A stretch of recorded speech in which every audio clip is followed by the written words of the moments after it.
Welcome everybody to the Galaxy Cup Series Daytona Duels tonight. These races are going to be 60 laps in length each. I am Josh Coppernell.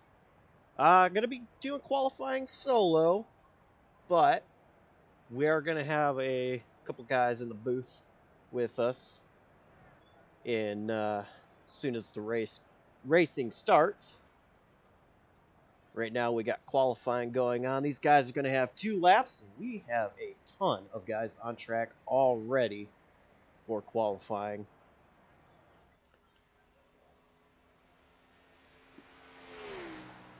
Out first, it is the number 62 of Zach Probst.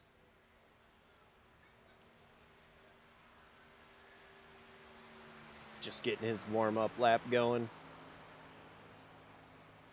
Running the high line, and it's kind of where you want to be, starting off qualifying, getting a lot of momentum going.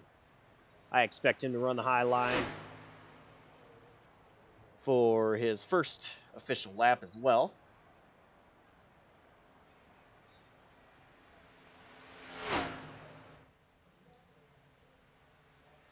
He is going to stay on the high line.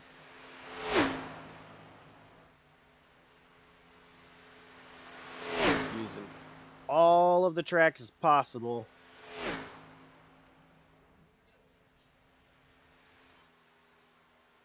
Make sure he gets maximum usage he possibly can.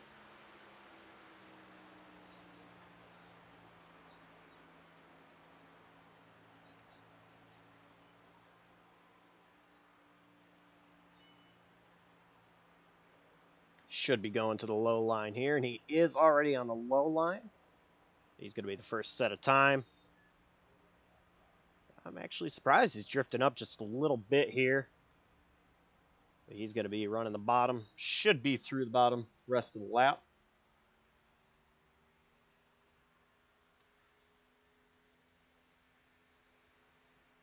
Actually, he's trying something a little bit different than what we normally see.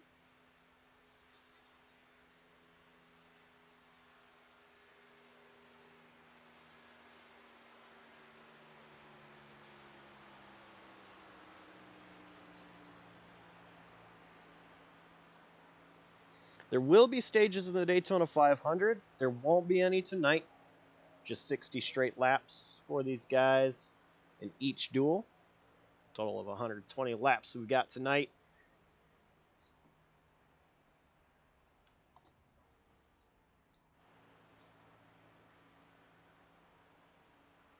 Let's watch Brian Mabry take his second lap. Go to the cockpit cam.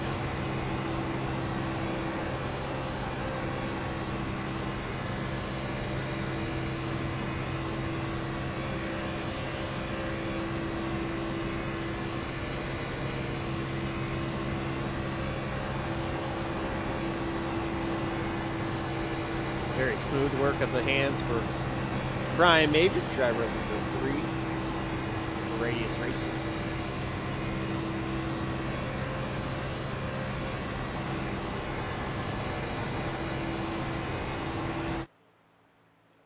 That's going to put Brian up to 5th place so far on the charts.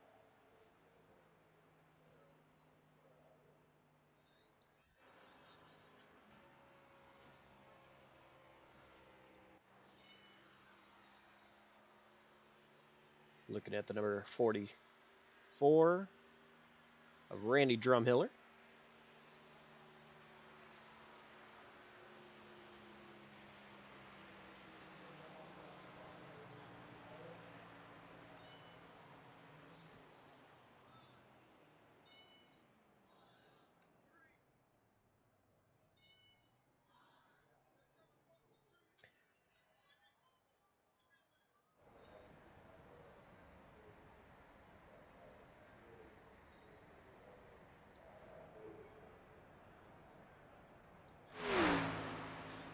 Too many more cars on track for qualifying.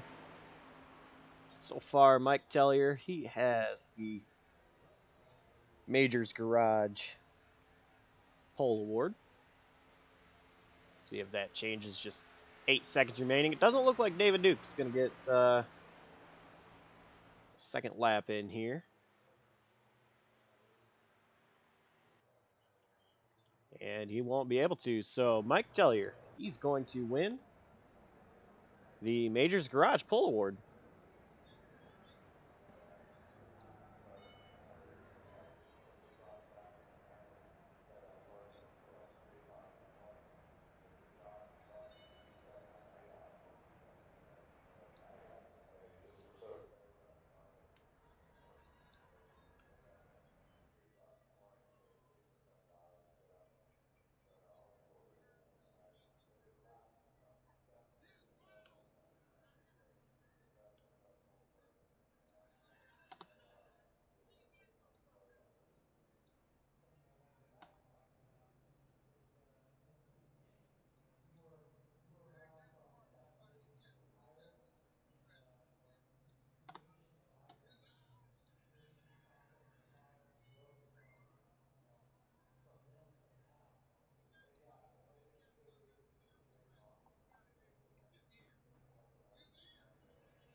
Alrighty, we're going to have a couple of guys in the booth for this first duel here. We got Corey. And Corey, how are you doing tonight? Good, man. That's good to hear. So you're actually going to be racing in the second duel. So is this here just kind of, being able to watch the first duel going to be a little bit of a learning experience for you? Oh, yeah, for sure. Figure out all these guys I've never seen on track. So, going to be a learning experience, see how these guys drive. And it should be a good one as well. Daytona Racing never fails to produce some exciting racing. We see in the real life NASCAR world, usually seems like when they do these duels, one duel is kind of calm and the other is chaotic. What do you expect to see tonight? It's these guys. We've had a long off season. We've got a lot of new guys in here, but we also have some people that have been in here since last season. You are one of the newer guys, like you said, and haven't really been able to see much from these guys. But what do you expect?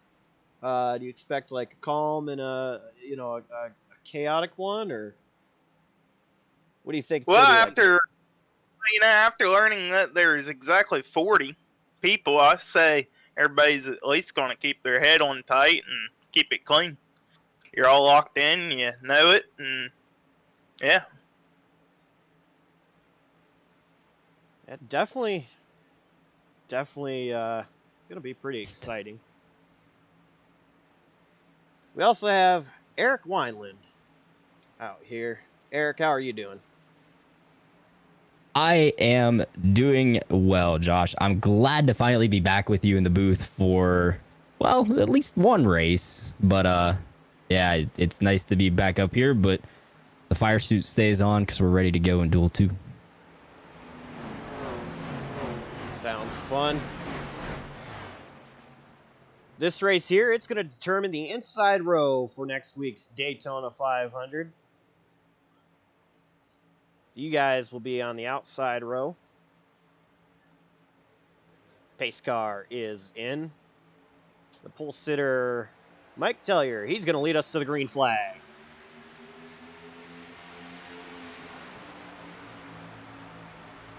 Good little jump from Mike there. As you stated, this will set the inside row for next week, and obviously Mike, he's locked in for the pole, so he's all sitting pretty. He actually has a couple of his teammates right behind him. Number 55, Dakota Knoll, and team owner Cameron Caldwell right behind Knoll. That inside line has teammates. We'll see a couple guys that just happened on the backstretch right there. A couple guys pulling out. They want to ride around in the back, kind of feel this race out. A lot of new guys here in the Galaxy Cup Series, Josh. So fully expect some of these guys to get their feet underneath them, kind of get used to racing. Some guys that are new, especially missed out on the Clash last week. So already seeing the teammates, like you said, of Radius Racing riding that low line. We have a couple of the dynamic guys on the outside line with Dave Fuge Jr. and can't tell who that other one is. Looks like the 19 of Ty. Polito, his first Galaxy Cup Series action with us, and already showing that he's got strong pace at the front after a great qualifying effort. Good job by them on the outside line. Now, Mike, his position is locked in. Number 53, his position is locked in. So he can finish last place tonight and still start on the pole for next week's Daytona 500. He is the only one in this duel here that has their position locked.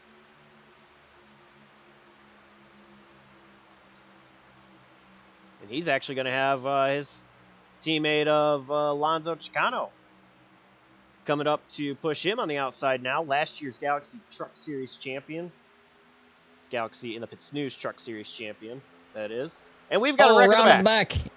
Andrew Russo got turned off turn 4. That is going to bring out our first caution. Let's see what happened. He just got super loose. Come up into the number 8 of Cody Luke. And somebody else involved, the 11 of Jason Chambers as well, involved in that.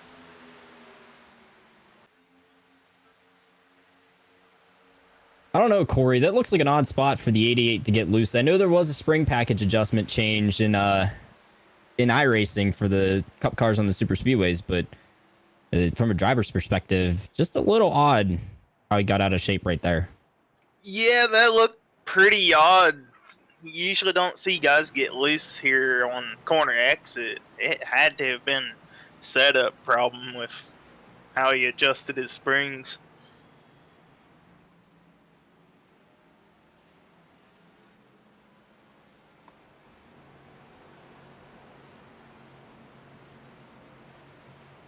It's definitely not the way that Andrew Russo wanted to start his duel, but shouldn't have too big of a problem getting into the Daytona 500 next week. Tell you what, props to Dylan Kreitz right there for getting through that. That was a pretty nifty avoidance, just hanging at the back of the pack and happened to be right place at the right time there off turn 4.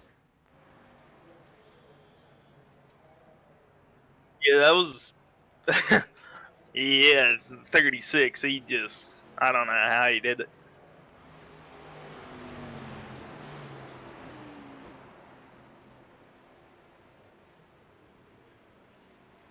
Looks like quite a few drivers came down pit road.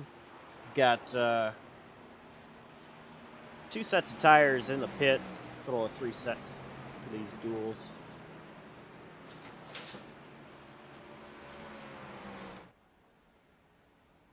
Yeah, and that's interesting considering how you're looking about 35 to 40 for fuel window, and we're only 5 laps in.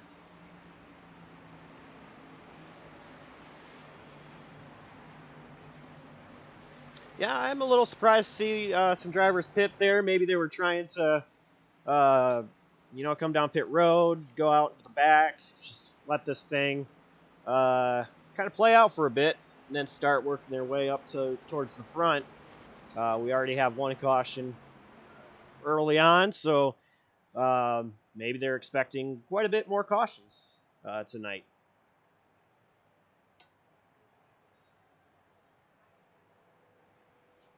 Pretty unique here that these races, the dual races, are run at night. whereas the Daytona 500s run in the daylight. So a track temperature of, or an ambient temperature is 68 degrees. Track temperature is 69 right now. Nice.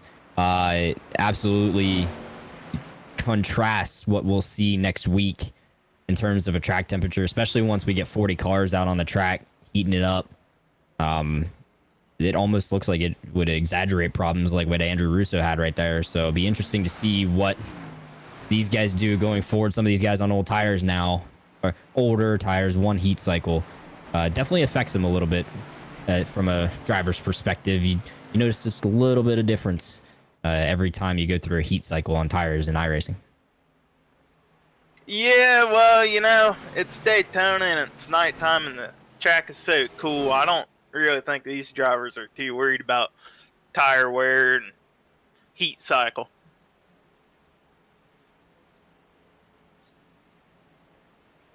Tire wear definitely does not play a huge factor into these kind of races, but we'll see.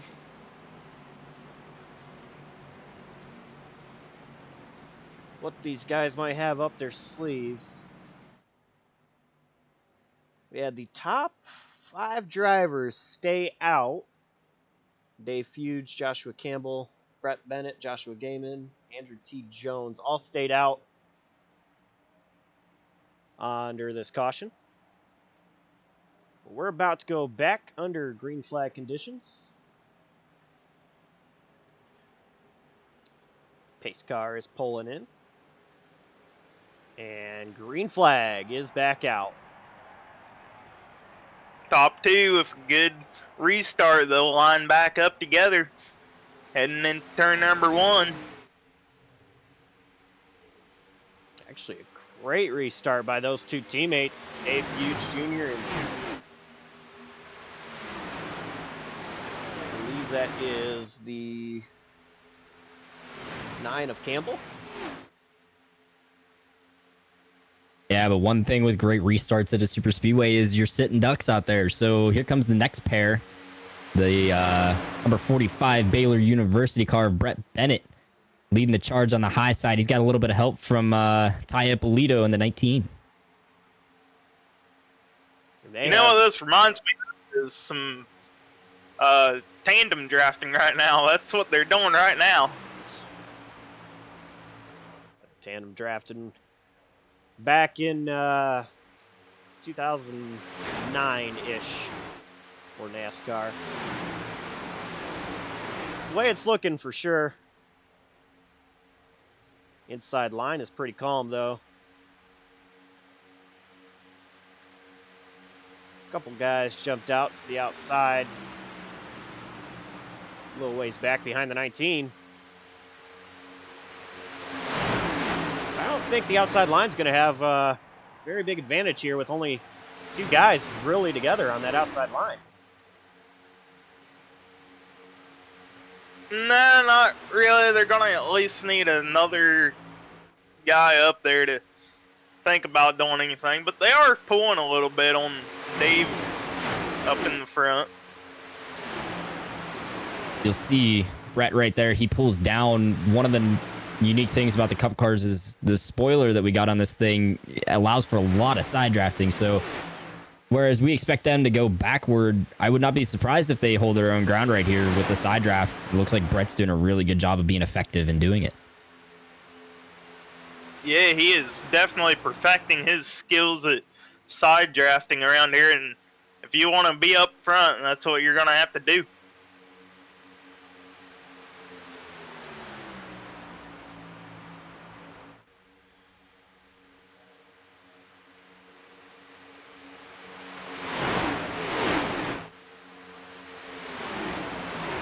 Outside line, maybe using a little bit of side drafting on that inside line, trying to get the air on the spoiler to slow them Tell you down what, a bit. though, there is some help coming.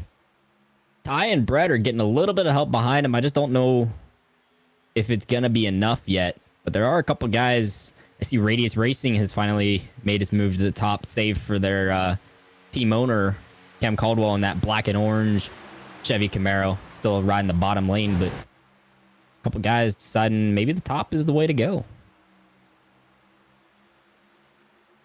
Yeah, and you can save tires riding around on the top side. Not that I think these drivers are too worried about saving too many tires tonight.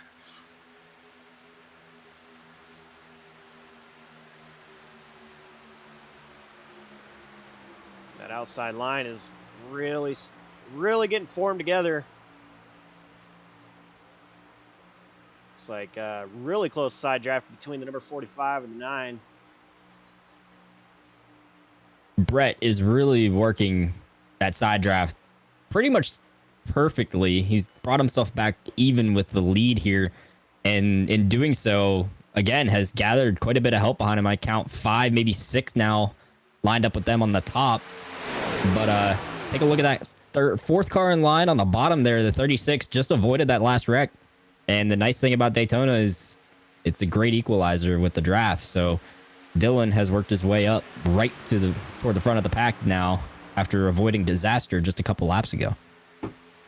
Oh yeah, you can go from first to last and last to first, and just a handful of laps here at Daytona with the equalizer. It's not all about setup. It's about how you utilize the draft in front of you and how you utilize cars pushing you.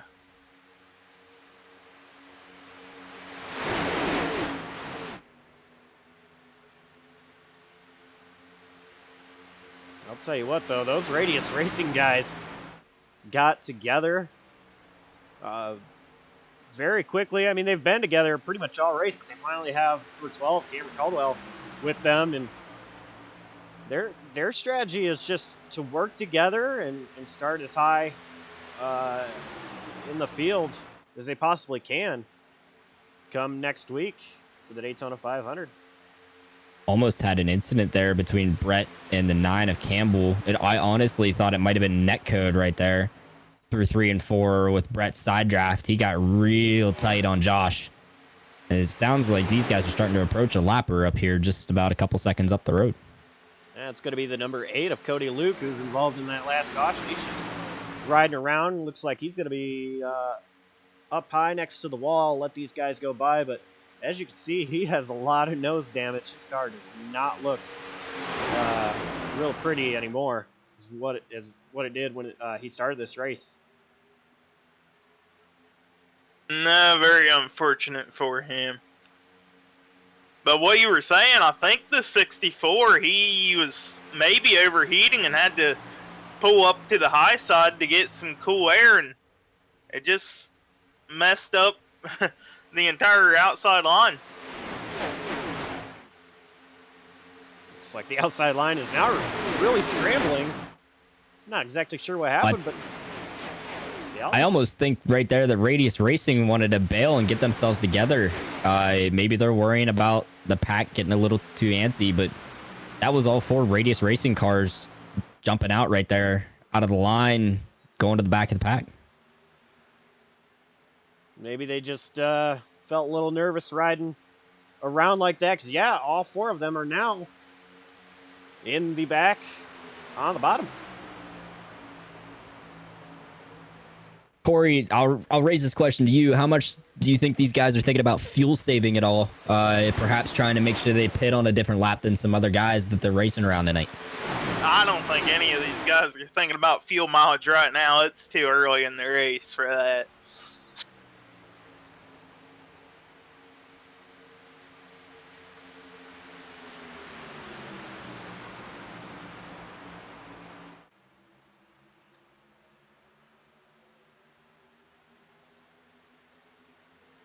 Brett Bennett and Ty just running the outside line kind of all by themselves.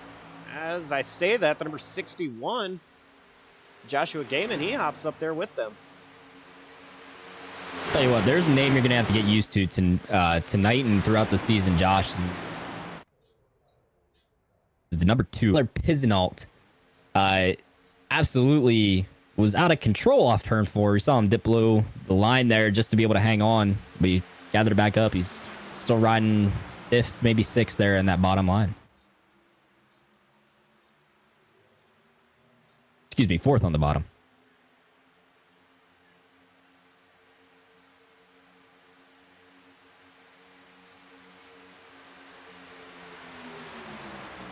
Here you see Brett. He's getting a good push from the 19. He's going to sneak on by Dave just a little bit. Into turn one, they're going to be door to door. That outside lane is working good with 4 cars. And Brett Bennett, he is really utilizing that side draft. He got so close to Dave Fuge Jr. through 1 and 2 that last time by. But he is just not able to keep the momentum. And he's falling back to being side by side with the number 36.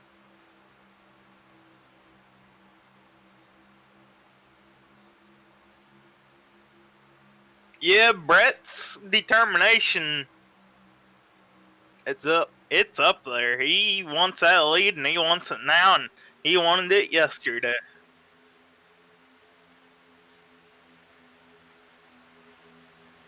Now they have a huge run coming.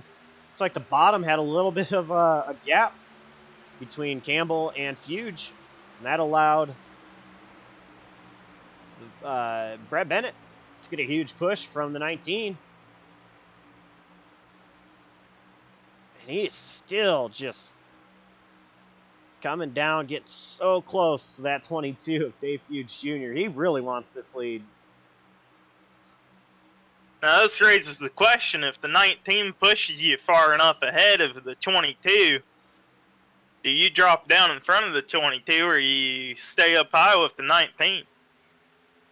I mean, I almost think you have to take that run, right? Because you don't know if you'll get another chance at a good push on the top. The guy behind you, you don't know where his engine temps are sitting. So I almost expect these guys to, when they get clear, especially with how difficult it's proving to be for Brett Bennett to get cleared, for him to fully take advantage of it if he gets that chance.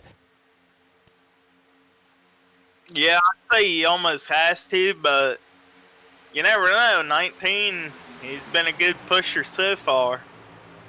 As you see, Dave, he kind of he dropped to the apron there for a little bit, and that's going to allow both. Almost, and the 19 didn't get clear, but the 45, he did take that advantage, and he shot himself down on the bottom, and now he's in the lead.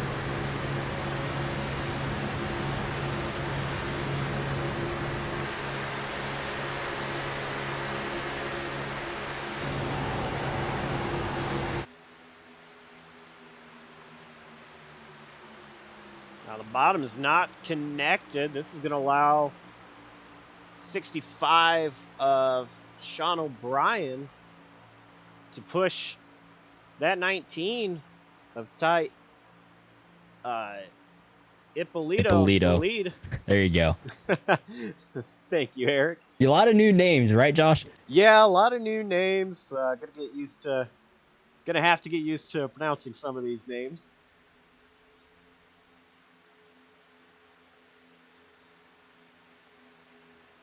Got a couple guys with some interesting network issues right now. Tyler in the 2, that red, white, very colorful scheme.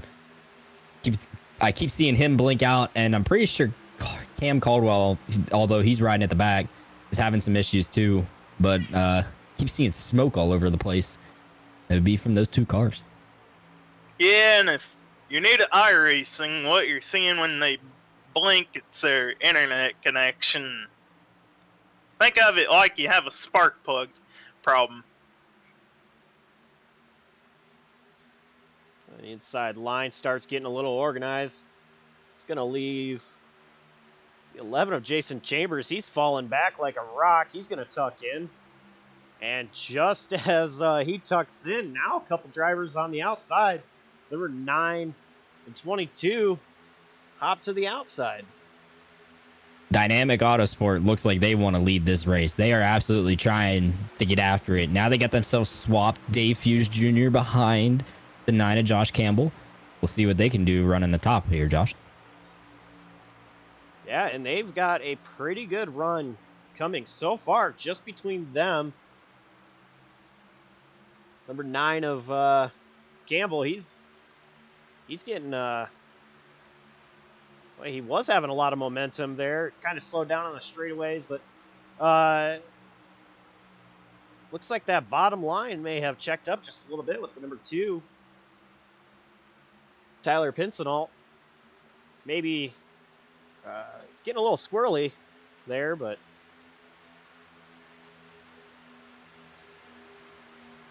see here, they're not trying to side draft as much like as like Brett Bennett was. Still 36 laps to go, though. If you're the 9, Eric, of Joshua Campbell, do you try to use that side draft right now like Brett Bennett was? Or do you kind of wait, see what, try that later in the race? I mean, I would wonder more so how he feels in terms of comfort in his car, if he feels like he can rely on those guys on the bottom, as we see him make a daring move. What a move to the bottom, gets himself some room. Now he lost his teammate in doing so, because it looks like Jason Chambers is trying to fill the hole, but it's more so a comfort thing. Do you feel like your connection's good? As Corey mentioned earlier about the connections being just another factor that these drivers have to worry about, as well as, I mean, is your car able to handle it? Handling wise, is it handling okay with the high speed? Are you able to get down there tight? And then just a matter of, can you hold the line? So it looks like Josh might not be too comfortable with that yet. And in that regard, he's also looking like he's going to get behind his teammate now, while these black flag drivers work the top side and trying to get ahead of Brett Bennett and Ty Ippolito.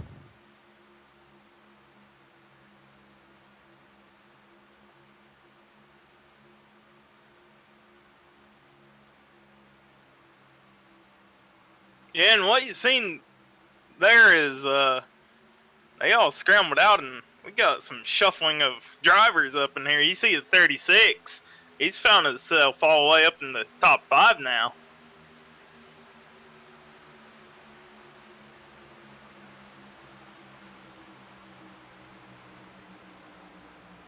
And Josh, in case you were wondering, the pit window has technically opened for these guys now.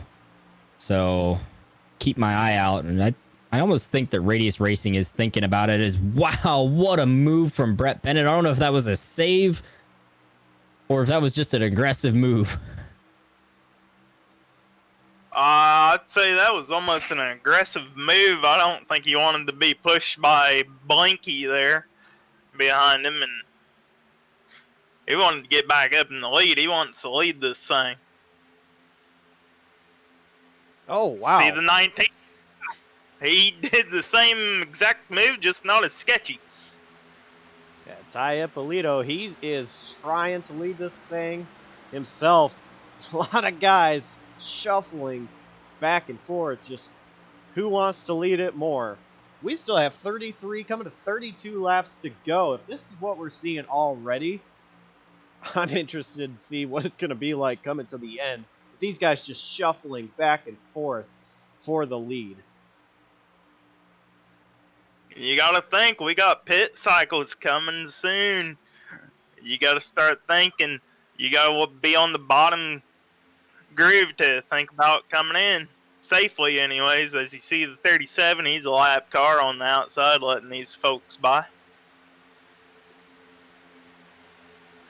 Now, Ty Ippolito, he is going to clear the bottom and control this. So we've got Black Flag Motorsports, Dynamic, and I believe Brett Bennett, he is a independent driver. He's not a part of a team. All just kind of swapping back and forth, but as we can see here now, Tyler Pinsenalt, he has gotten up there. He's now second on the bottom. He might try to challenge for the lead here soon. If he finds an opening, he might go to the top. He is all over the back bumper of Ty Ippolito, though. Well, Josh, I don't know if you're able to switch your camera, but Radius Racing hit pit road that last lap. And Caldwell beat all of his teammates off pit road by a decent margin. I'm not sure what's going on here, but the rest of his teammates are still sitting on pit road, but Cam Caldwell's already in turn 1. Yeah, and they are still sitting on pit road. Must have been a miscommunication between the whole team, or maybe some penalties. I'm starting to think with how long these guys are sitting here, I'm thinking there's some pit road speeding penalties here. I'm going to go ahead and take a look back here, see what happened. And looks like Mike Tellier and I believe that's the 55. That is the 55. Dakota Knoll just started going. And now the 10 of Alonso. Oh, we got a big Chocano. wreck up front. Dylan Kreitz involved. Brett Bennett. Excuse me, not Brett Bennett. Tyler Pizzanault. And the 9 of Josh Campbell. That was a big wreck off turn 4. Yeah, that wasn't the big one. That was the small one, but nonetheless, that was a wreck. Looks like Pizzanault got loose. Number 9 of Campbell saw him get loose, came up, and that's when the wreck happened.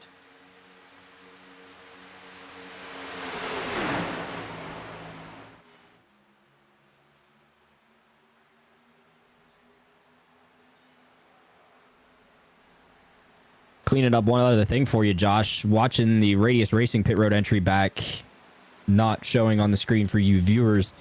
Absolutely, Mike Tellier and Dakota Knoll were speeding, as well as Alonso Chicano, but Alonso spun, I think because of too much rear brake, and actually hit the inside pit wall with the nose of his car a little bit.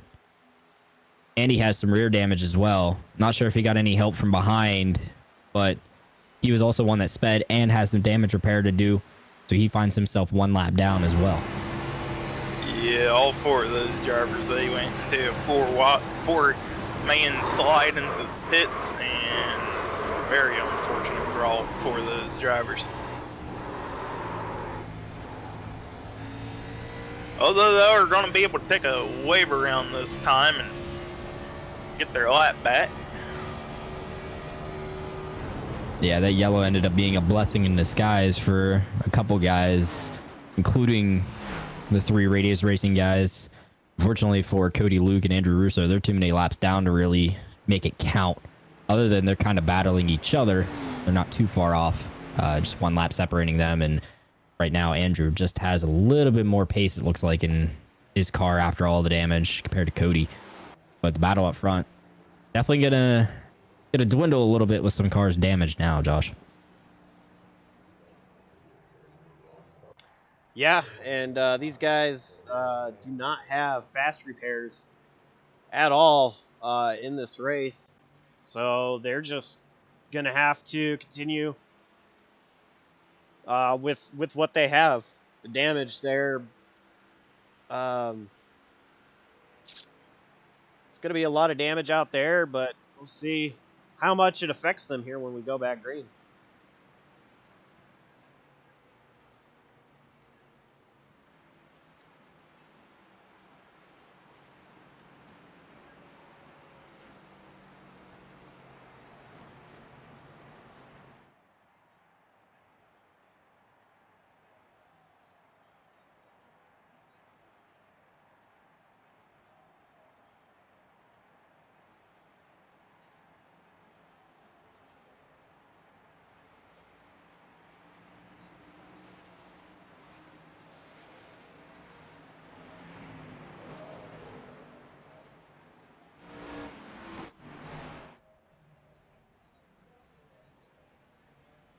So the lights on the pace car are off. Gonna go green next time, or this time by when the pace car comes in. Looks like we're gonna have Cameron Caldwell up front in the lead.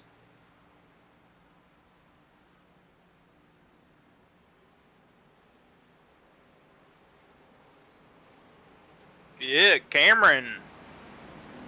That pit stop played good with the caution. Allowed him to pick up the lead, but what happened now is Mike, Dakota, and Alonso, they all got trapped a lap down and wasn't able to get the wave around.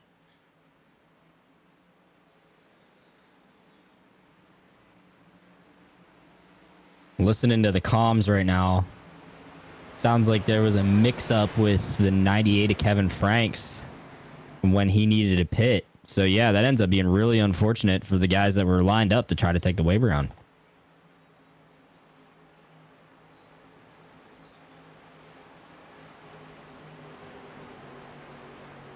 Yeah, so this kind of throws a wrench in Radius Racing's plans here, but Caldwell, he's going to kind of be out there on his own, if you will. His teammates will still be out there, but they're going to be a lap down as we're back to green flag. Caldwell controls the field. And a good restart on the bottom, by the bottom lane. Yes, it was. They all got hooked up nice and smooth, and they were going to work together. 19's going to look a little bit to the outside, and coming out of turn number 2, he's going to take it. So now those dynamic guys, they're on the outside, working together.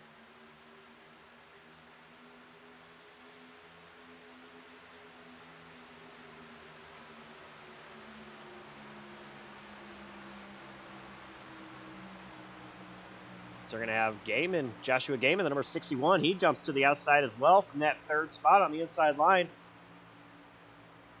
19 of Ty Ippolito. He's going to push 61 up to the front.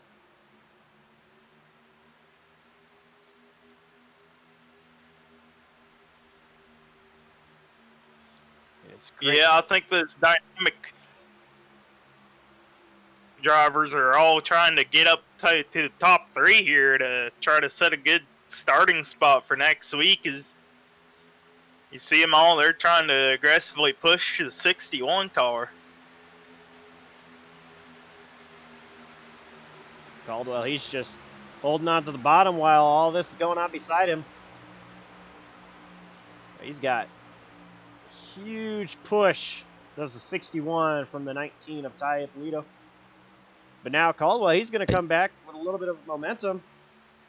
He's not going to be able to clear Gaiman, but he did get his nose ahead of Gaiman. Big push there from Ty Ippolito to the 61 of Joshua Gaiman. It's not going to get him clear, but you could see the intensity just turned up. That almost mid-race yellow basically made it. Wow, big moment there from the 64 Andrew Jones. But it gave these guys a sense of urgency now getting down to the end of the race. We're coming up toward 20 to go, looking at about 23 to go at the moment. And these guys want to get themselves in a good position to try to make this charge at the end of the race.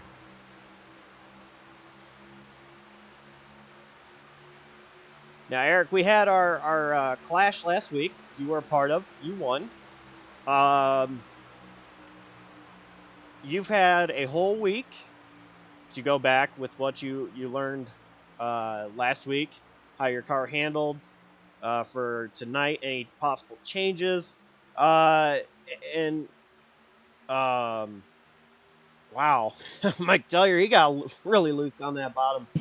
He got a little bit of the apron right there. A little bit, but anyway, as I was gonna say, was there anything like from last week that you learned with the handling of the car that you changed for this week, and kind of using this week as a little bit of experience for next week as well for the 500? Because obviously you want your 500 car to be your best setup. That's the one that matters the most. Is Caldwell, he goes down to the apron just a little bit. Now we've got a wreck. Oh, that's not going to be good.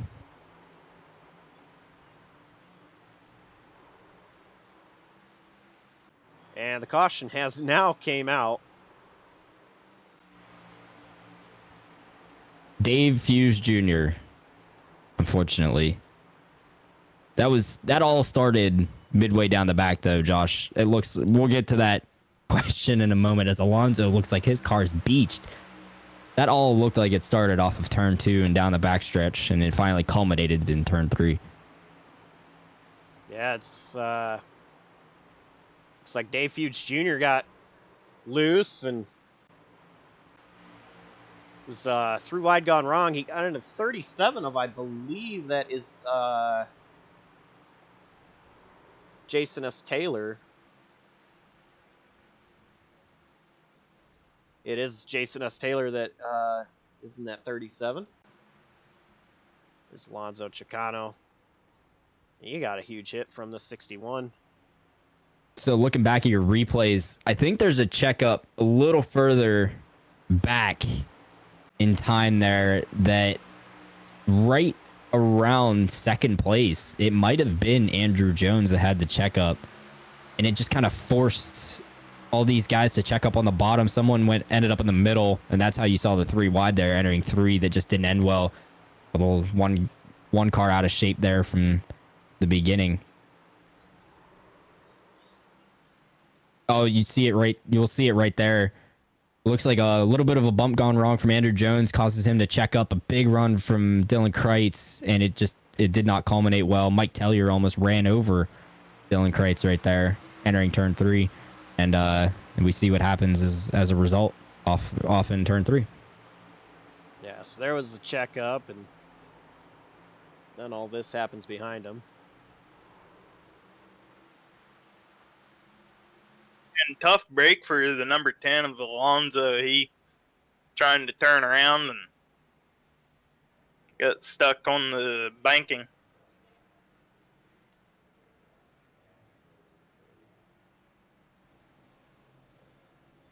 He's got a lot of damage on his machine now.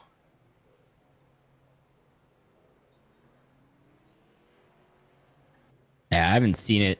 I haven't seen anyone beach like that in a while here at Daytona, but 33 degrees of banking in these corners, Josh, can definitely lend it to being stuck with the way these cars are designed, and the such a subtle difference between the ride height of the rear and the front. Yeah, I'm not much of a car guy, but yeah, with this track, it has a lot of banking, and just didn't go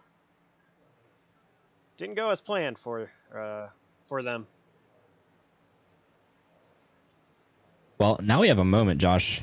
So you were talking about learning as the weeks go on, right? So those of us that were returning from last year got an opportunity to run in the Clash last week here on JCTV, by the way. Go check out Josh's archive of that broadcast. It's a pretty good one, if I do say so myself. But anyways, so yeah, I'm learning each week. So I mentioned after that race how I wanted to learn a lot.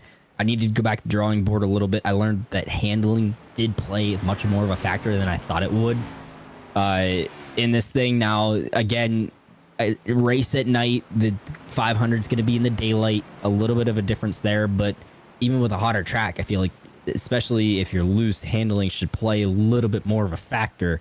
So went back to the R&D center, made some changes this week. And yeah, like you said, I'm going to use this duel out here tonight as another test. Only 40 entries for qualifying tonight, which means everyone's made the show. We documented that at the top of this race.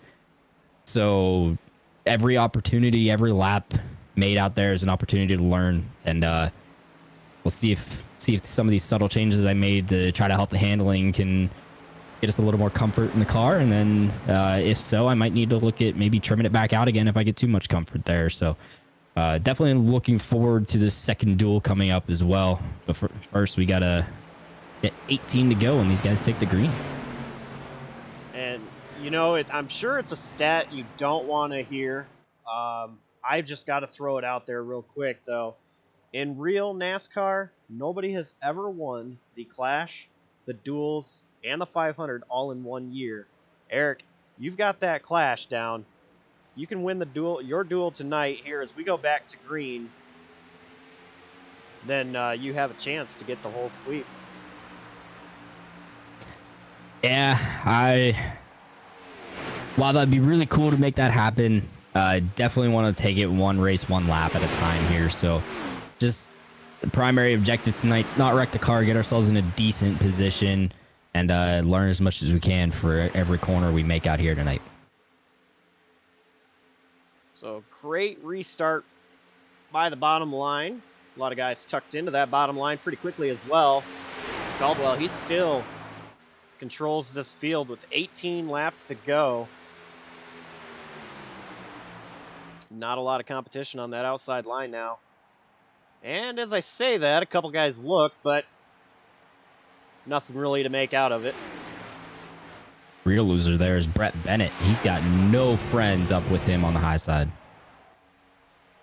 No, after that little wreck, I think these guys have realized maybe we all shouldn't be too aggressive and take it to the last couple of laps and see what we can do.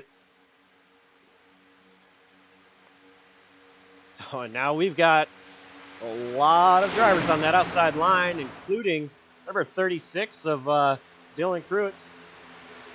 I believe I pronounced that correctly, but he's going to get a push from the 37 of Jason S.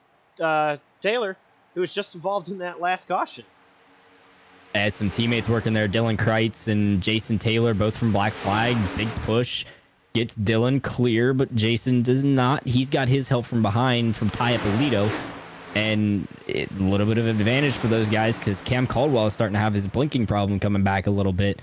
I don't think these guys want to be behind the 12 or the 2 right now. Just the way the race has gone.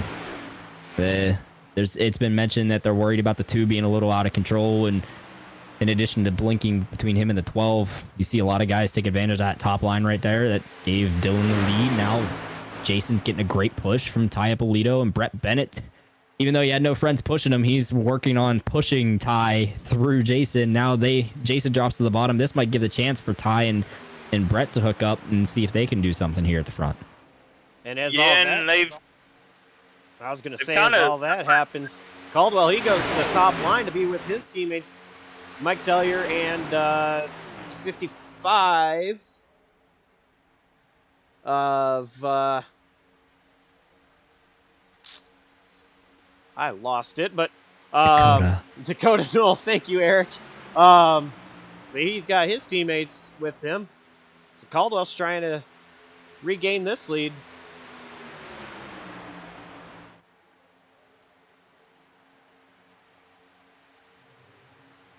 Tell you what, Tyler is, I don't know if he's on old tires, if it's a little bit of his damage or what, but he is having a hard time right now.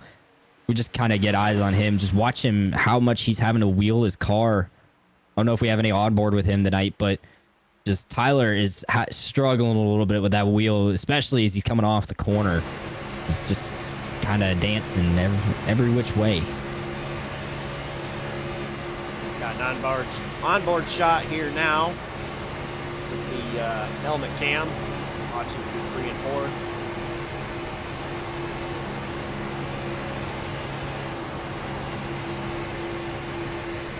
Yeah, seeing now, he's got, I don't know if he's just got the steering ratio too high or, too low, and it's just too squirrely for him. That, unfortunately, is a product of iRacing spectating. One of the things they may hide is steering ratio and offset. In addition to the dash, you see there, you got a lot of zeros except for the lap time and the RPM.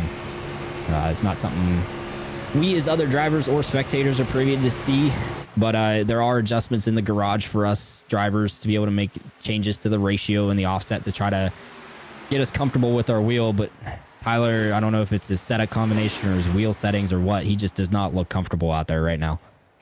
They thought about 3 wide and then they realized there's a lap car. That almost got sketchy. Running the tri-oval. Yeah, I noticed that as well, and now Caldwell, he looks high again. through 1 and 2, but not going to be able to. And there he does! Oh! Big wreck! Oh, here we go. Caution Oh, is and they're out. still wrecking. 4 is involved now.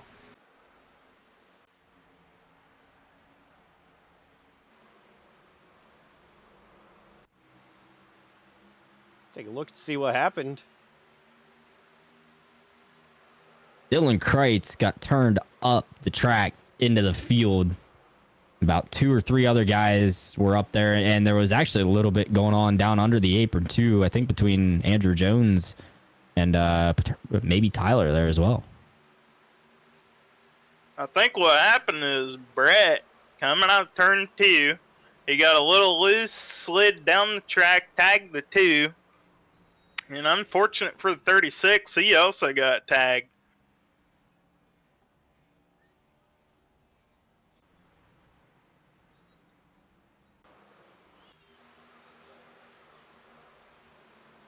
Goodness, I think Caldwell just barely squeaked by that. I think he did. Yeah, he did. Not too many fresh cars sitting out here, but he's certainly one of them. And I'm not sure about his teammates behind him, especially Dakota Knoll. Well, as long as Dakota didn't get any incident points during that incident, he is setting up to be a lucky dog.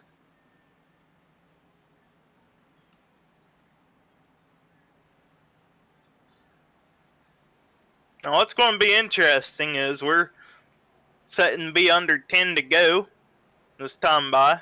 When we go back green, if you're Mike, you already know you're locked in for the pole next week. Are you going to try to help Cameron get the win here so he can start right behind you?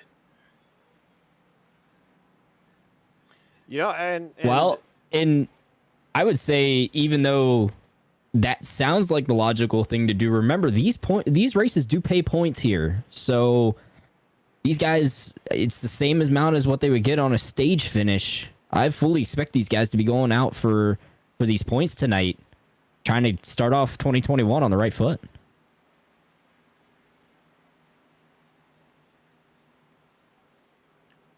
yeah, it's going to be interesting to see what he does.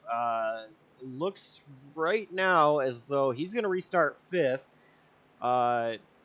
The 3rd on the inside row, right behind his teammate, Cameron Caldwell.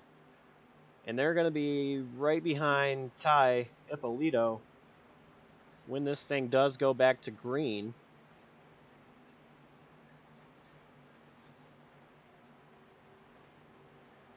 Going to be interesting to see what plays out here.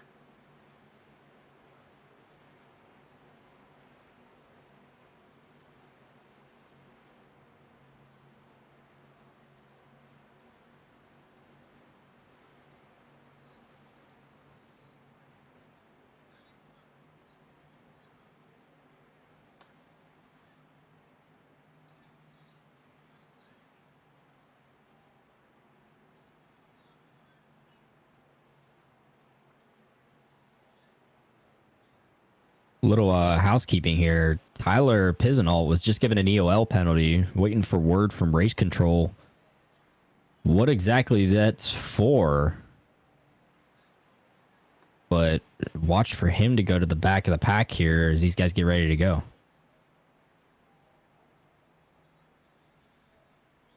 Yeah, I don't understand. Obviously, we're going to leave that up to the race administrators. And oh, we just got our official ruling.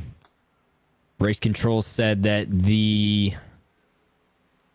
entire race control team came together, felt that Tyler has been a part of too many incidents tonight, has triggered too many, and they've chosen to hand out disciplinary action and given him EOL tonight. It is in the rulebook in the Galaxy Cup Series. We'll see how that gets utilized tonight, but already setting a precedent on the 2021 season. Yeah, so that is something we actually discussed. I am the owner of this series, so I'm part of the admins. we had discussed it last night about how we wanted to go about that, and still keeping it the same as last season. So, like you said, already seeing that play out. And, it's unfortunate for him, but I want to say that, it just is a good example of what can happen.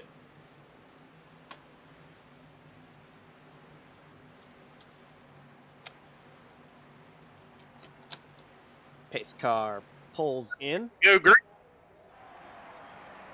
And the green flag is out. I don't know. That was a scary restart for Ty. He's jumped out a little bit further than he probably wants to. As Cameron, he's going to go up top, try to get some help from his teammate Mike on the high side.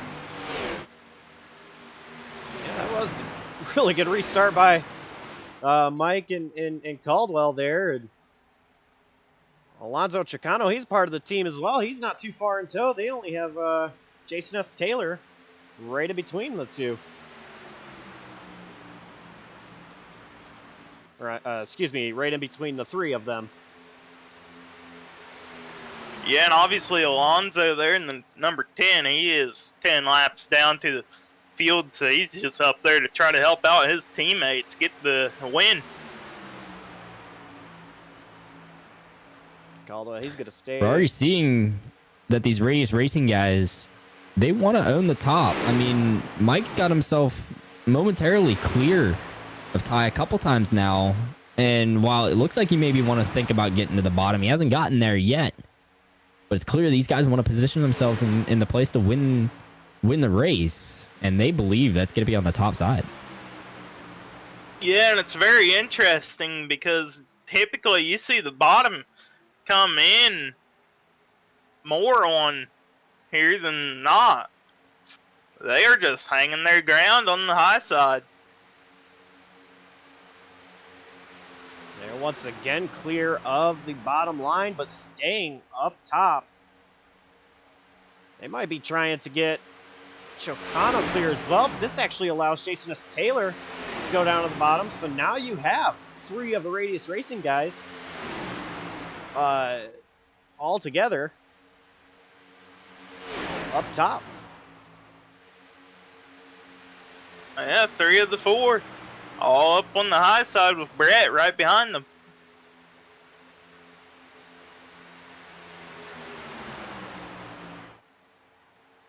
So we come to 5 to go. I just don't know how well this is going to play out for those guys. I mean, they got the help, but like Corey said, you're going to see the bottom line make a charge here before too long. And then once they get side by side, that's going to lock Cam into leading their line. And Mike's not going to have any other choice unless he decides that 3 wide is the answer, which as teammates, I don't think he wants to do right now. So they are kind of going all in, pushing all in on the middle line being the one they want here to the end of the race. And it looks like they're making it work right now. Ty has not gotten enough of a push to Jason to get him to draw up to your leader, Cam Caldwell. Yeah, I'm wondering, though. Now we see Chicano. He's clear of the bottom. If they were going to pull down to the bottom, once they got all 3 of them clear, Chicano, he goes down to the bottom. As it's already known, he's 10 laps down, so he's not a factor at all as far as this lead goes. But it might be a little bit key here to have Chicano on the bottom and Mike Tellier and Caldwell up top. One less car you have to worry about on the bottom, so I wonder if this is really playing into Caldwell's favor. But now Brett Bennett, he's going to be clear. Almost. He was for a split second of that bottom, and he doesn't want any part of this Radius Racing play here. He probably want to get in front of Chicano there in the number 10. Absolutely, you want that buffer on the bottom. That means that the leader of that bottom line has to work that much harder to get himself drawn up to Cameron Caldwell. So absolutely a great play from them. It's going to frustrate the other drivers out here. We'll see how this plays out, but that buffer is actually going to play to the benefit of both Cameron Caldwell and Mike Tellier, because Jason Taylor can't draw up enough that he can't challenge for that position, which means come to the checkered flag, he can't challenge for those extra points. Now, See, Ty, he shot through the middle. He's going to go for it. He's on the bottom of Mike. Now coming out of 4, he uses the momentum. He is going to get door to door with those two. he doesn't have any help, so he's going to fall back here momentarily, and we've got a wreck. Number 55, he hit the wall, staying green. He's able to keep it straight. So we go back to our leaders here. They all have gotten to the top now. They did not want to play those games with Alonso Chicano, so everybody's kind of left Chicano. Now it's all on the top for these drivers. Yeah, Jason Taylor got the worst of that because he got stuck behind Alonso, boxed in behind him, and there was a lapper that they went by in which the lapper held the bottom, so all the drivers migrated to the top except for Alonso because he got trapped down there, and it backed Jason Taylor up. So now you got Ippolito and Brett Bennett making a run at it. Now they're getting help from the 7 of Brandon Figliola, who I don't think we've mentioned his name all night, Josh, and here he is battling for the top 5 at the end of the race. Yeah, this is white flag. Half a lap to go. I don't believe we've mentioned his name either, but Mike Tellier, he is all over the back bumper of the number 12, Cameron Caldwell. Through 3 and 4 for the final time of the duel number 1. Caldwell, he's going to need a big run on the outside in order to win this race. Oh, contact. He does have the Full run. contact. Here we go. Caldwell Cameron. wins. Oh, what a finish. Cameron will pick up the win in duel number 1. What a finish. Brett Bennett was banging doors off turn 4 right there, and then he got a big bump from behind. And I just don't think it was enough to give Ty enough to challenge Cam more than that win. 11 1,000ths of a second, Josh. That is insane.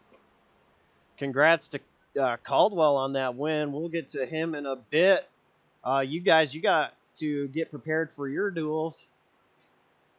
But what a race.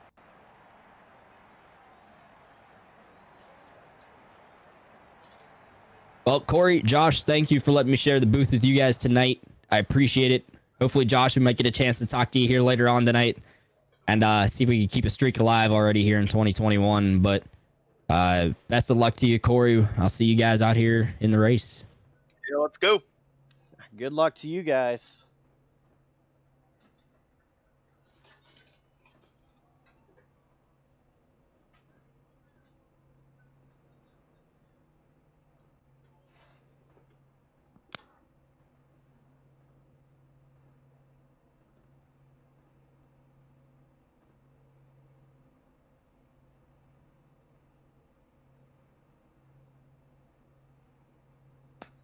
Gonna get started here with duel number 2.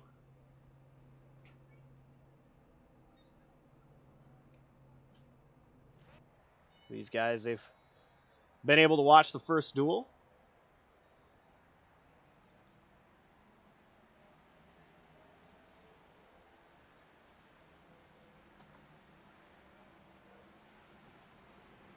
And we've got more Radius Racing guys in this race, actually taking over the top 3 positions.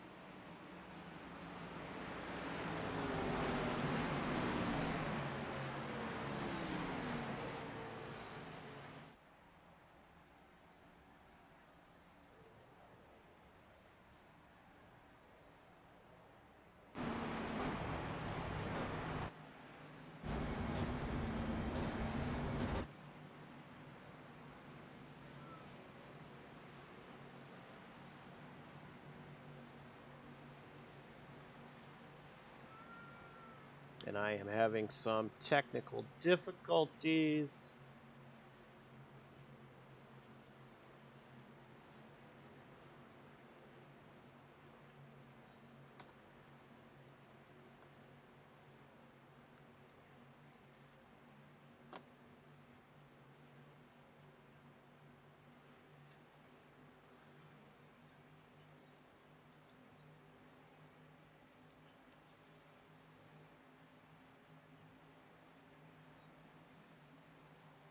Well, anyway, despite the technical difficulties that I'm having, pace car is pulling in.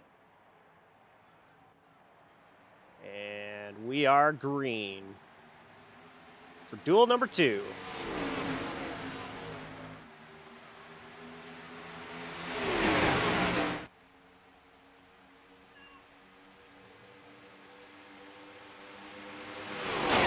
Looks like number 34 of Corey Bodnot is just in the booth with us. A little loose there, but he's on the outside, right behind the 84 of Kyle Ahman.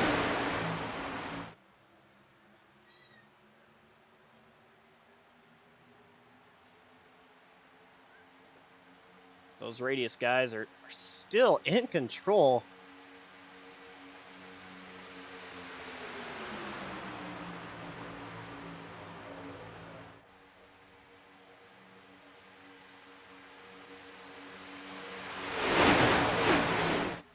Terry Cooper, he's going to lead the first lap with Ryan Mabry, his teammate behind him, the number 3.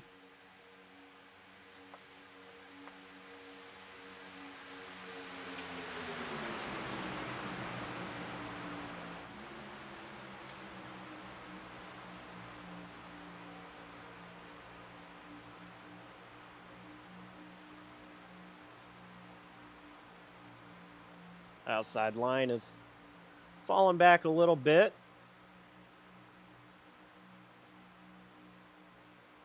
Think they saw the craziness in that first duel, so they're just trying to stay calm here, not have anything too crazy happen. 60 laps for this race, as last one. So they're just trying not to have anything crazy happen early on to them.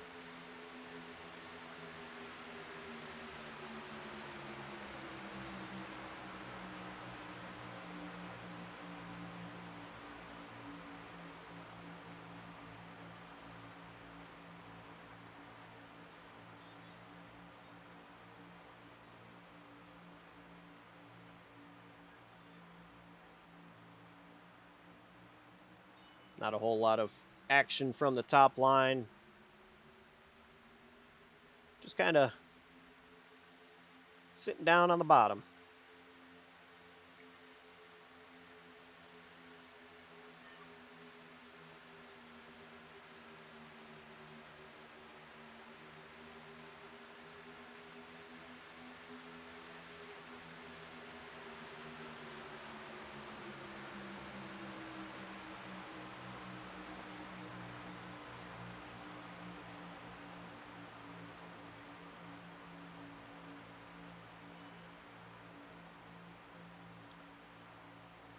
Outside line starting to get a little bit of momentum here. Number 34,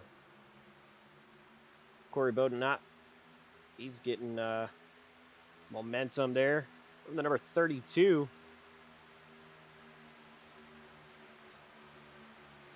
of Jake Hickson.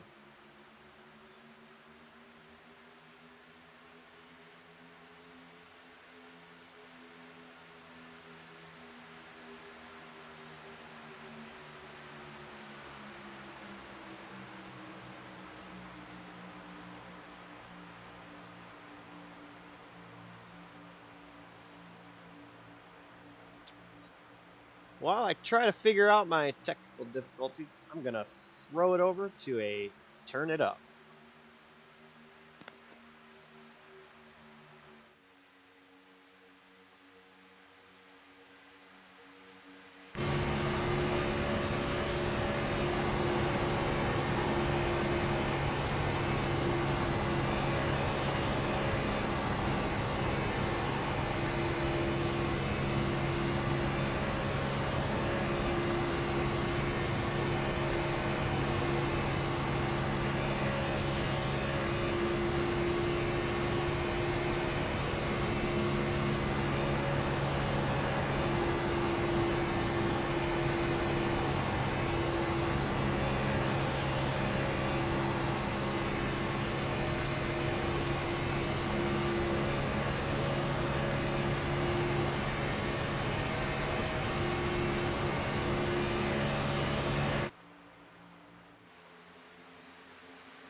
Hello.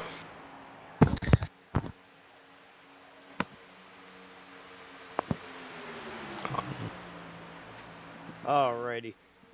I think I figured out my technical difficulties, but we do have so in here. Well, welcome back, Josh. Thank you, and sorry to everybody about that.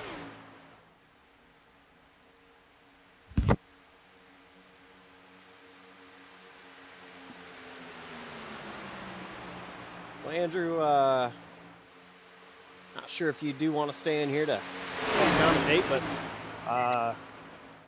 how did the duel go for you? It didn't exactly go the way you had planned. It didn't go well. I didn't think I touched the yellow line in the apron as bad as I did, but it just came around and it snapped on me.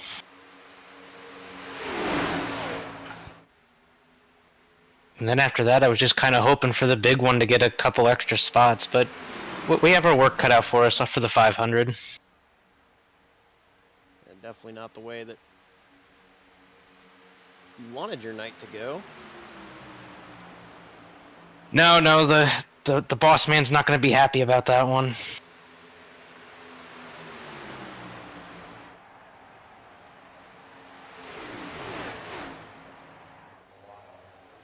Alright, there we go. I thought I had everything up, and I did not, but now we have the ticker back up, so once again, I do apologize for all of that. But... So, what, after tonight, what can you use for next week for the Daytona 500? Just the awareness that the corner exit's going to be a lot looser than I anticipated, and it's going to be a long race, so I'm going to have to try to just hold my competitive nature back for the first 190 laps, and then for the last 10 really start to ramp it up.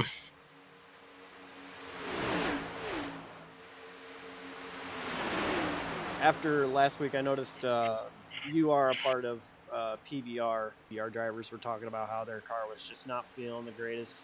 I did ask Eric Wineland about this in the first duel that we saw, about, was there any changes that he made over the break? Because we have, essentially 2 full weeks to really work on the car for the Daytona 500. Was there anything that came into over the break that was made changes to the car, the team, to help with tonight? And are you looking for a little bit more for the 500 next week? I actually tried a different setup tonight as compared to what we did for the shootout, and I felt like this setup was going to be really good, and I really would have liked to test it out. Hopefully, with NIS starting, I could get a couple more races, get the setup honed in a little more for the 500.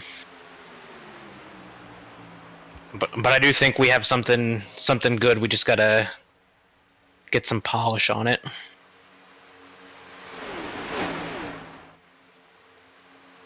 Well, as we see here, these guys are a lot calmer than the duel you were a part of. Looks like we've got a couple of different packs. We've got the first pack here. Not a lot of guys in it.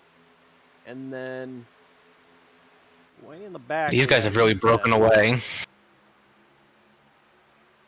Yeah, I think these guys, they watched that first duel and decided that they wanted to be a little bit more careful than what we saw in the first duel.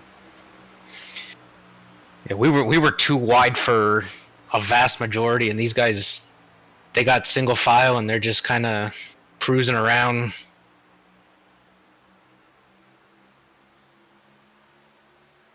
see here, top 7 drivers are all together, and then here is the 8th place driver, Dylan Schmidt.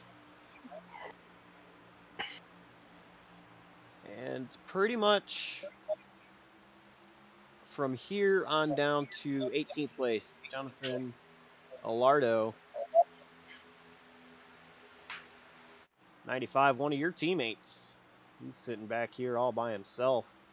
A little bit of damage. He had trouble in the shootout last week as well. A little bit of connectivity.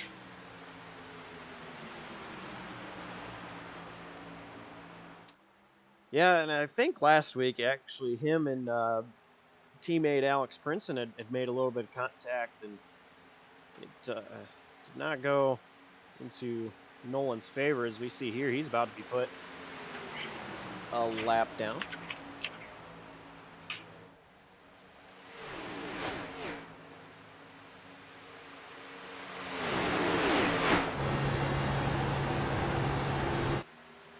Jake Hickson, he controls this field with teammates Dallas Mataska and 47 William right behind him.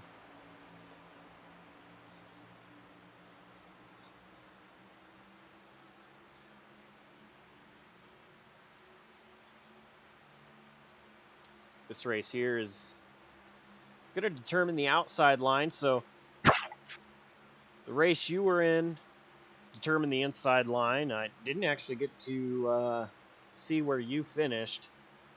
But based off of that, do believe, I mean, you did have some issues early on, so you're going to have to work your way up from the back next week at the 500. Yeah, there's going to be a lot of work to do, but hopefully with the stages we can find some track position, and maybe that rear end pit box will help us out.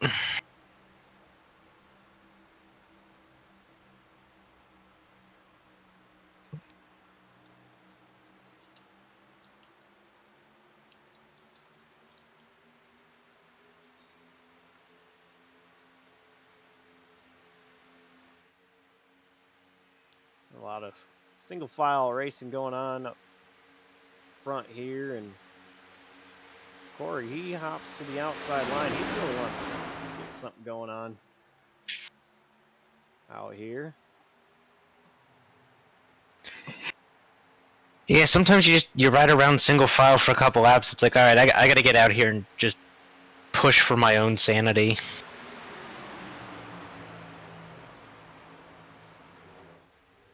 Yeah, and there's not a ton of time in this race. Like, you know, what we'll see next week being a full 200 lap race.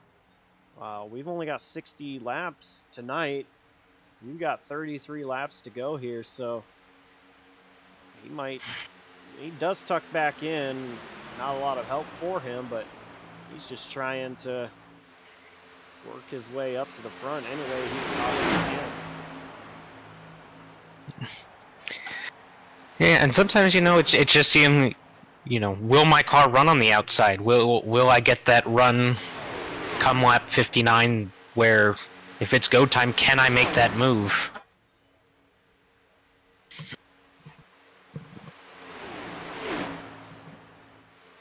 We see here the 33 of Eric Mick. I believe that's Eric Mick on the outside with Jonathan Alardo behind him. Now Jonathan is a lap down, so he's not going to play a factor into taking positions away right now, but he actually just tucks back down behind Corey.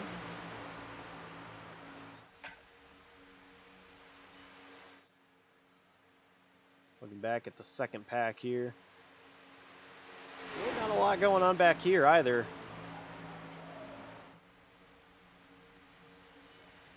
Yeah, just a lot of drivers playing it safe, knowing that now's not where you win the race.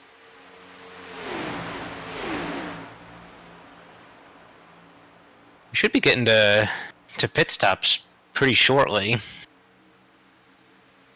Yeah, the window is open for that. It's all going to be about who executes first.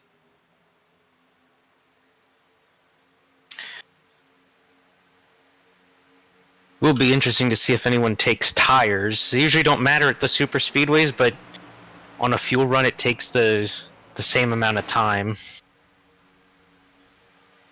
Yeah, and you know, I'm wondering here, maybe some of the guys from the second pack here may try, you know, take 2 or none, and just hope that the guys in the first pack take 4.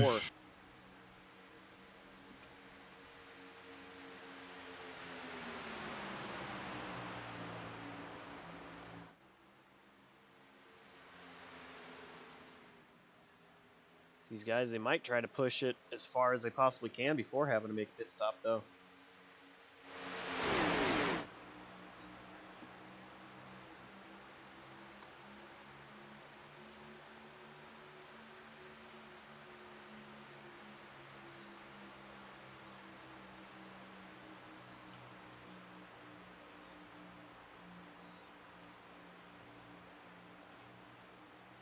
So in that first duel, we saw Radius Racing and a couple of the Dynamic guys really working together all race long. Here we have the same thing, Radius guys and Dynamic guys working together. Do you think, you know, come Daytona next week, that it's really going to be about teammates working together to determine, you know, who's up front in the end of the race? I think your teammates are going to have a great deal. Not only having someone to pit with and keeping a draft, but, you know, you're sitting in the middle line and you got a teammate couple rows back. You guys start forming that outside line, and now all of a sudden you got a race with a couple laps to go. You might not necessarily get the win, but you might be able to push a teammate up there.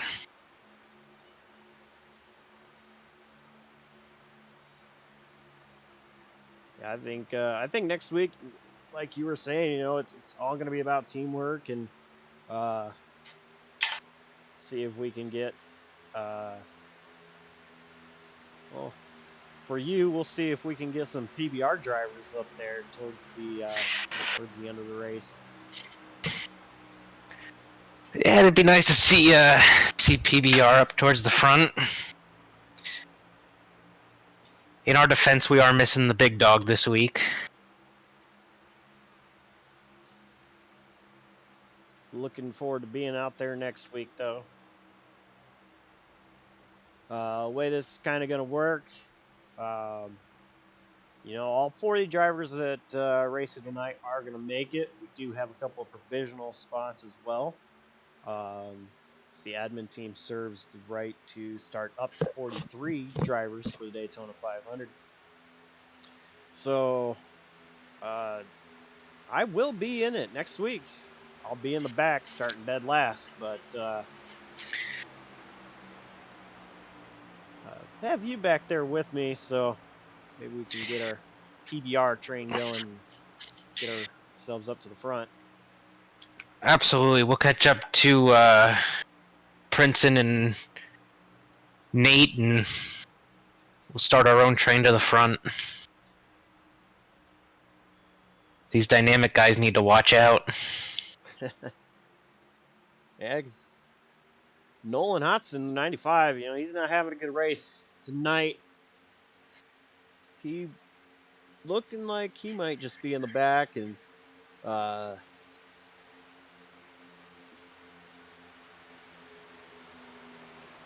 we do have drivers on pit road. I'm not sure how I missed all that, but We got Zach Prost, PBR's own Alex Princeton. Eric Wineland, part of them. He's going to lead him off pit road. Does Wineland. He's just in the booth with us.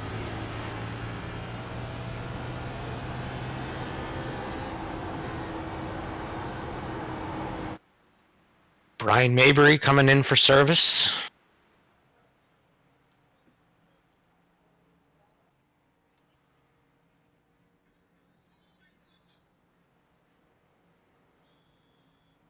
And all the leaders are coming in now. 33 is Zach Minke, 32 Jake Hickson.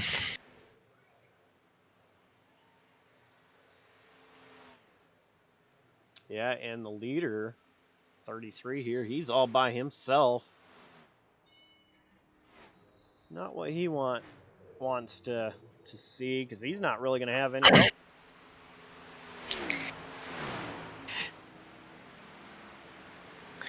Yeah, sometimes you think you can push one more and try to get a big enough lead, and sometimes it backfires.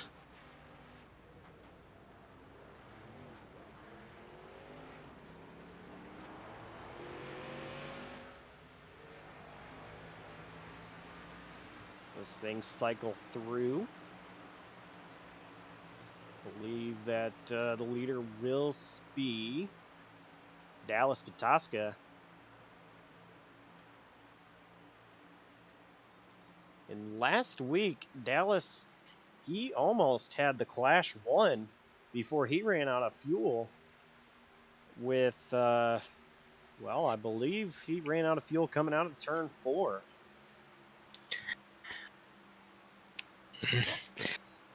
So he put... oh, go ahead.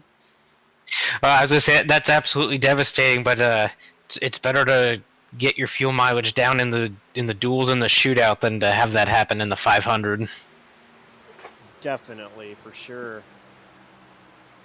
He is probably learned his mistake and maybe added just a little bit more fuel tonight than what he did last week. He's going to be able to get around the 33 cleanly, but his teammate William is not able to, so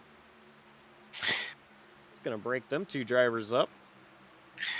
And it's interesting to see teammates. He did not go up to the high line to stay with his teammate. He stayed down with the 33. Yeah, it is very interesting to see, but now we have the number 25, Terry Cooper Jr. He's up there with the 20, Villardo. They're trying the outside. So here comes the 3 of Brian Mabry. Try to get up there and work with them. I know Mabry, he wants to get up to at least be able to work with the 25 because they are teammates there. And Mabry, he's bringing along Bodenot. Yeah, I think Corey's going to get his outside line that he was looking for 10-15 laps ago. And they stay on the bottom for now.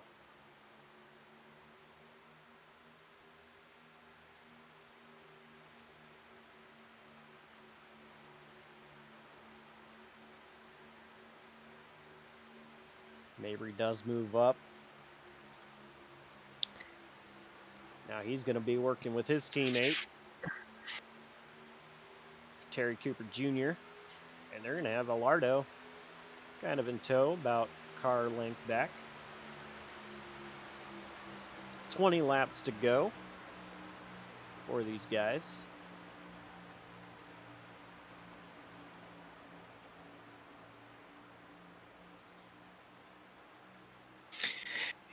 And Brian had this earlier. I think he was working with the 32, but his car is really good when it comes to pushing. I don't know if, what he's got when it comes to leading the pack, but he's been a strong pusher tonight.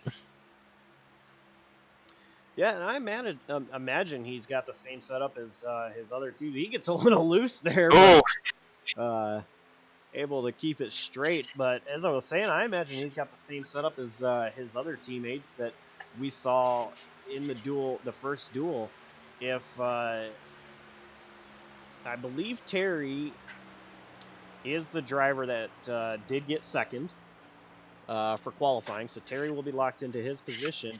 If Brian Mabry is able to either win this duel or finish second behind Terry, assuming Terry wins this, all of the first 2 rows will be all of Radius Racing.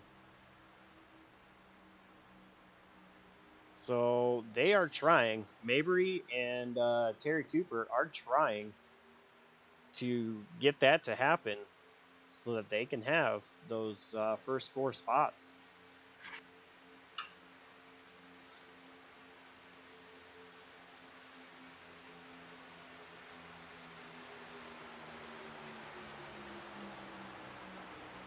And they are looking pretty good on the outside line. Now Corey, he moves up to work with the outside line.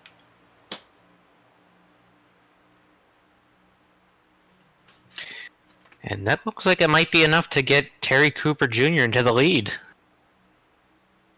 Terry is going to be clear of the bottom, but he might stay up there to kind of help pull his teammate, Brian Mabry, along. Brian, he continues to get loose. I think Elardo might have bumped him a little wrong there. Get Mabry a little squirrely, but he's able to keep it straight.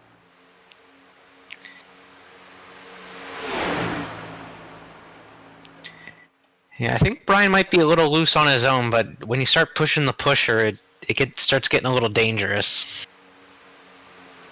Yeah, it is not what you want to have happen, and I'm sure Mabry wasn't too happy about that, especially since Lardo is several laps down. Well, only 1 lap down to be exact, but either way, he definitely didn't want to see that.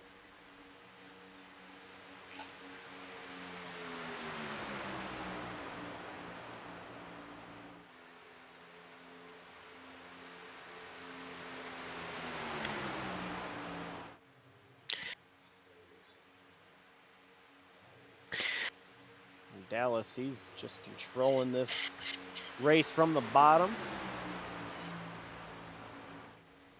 As long as these guys on the outside really aren't able to get connected very well, Dallas is sitting in the best position possible because he knows that outside line is not going to get a run. Maybe he keeps getting a little squirrely like that.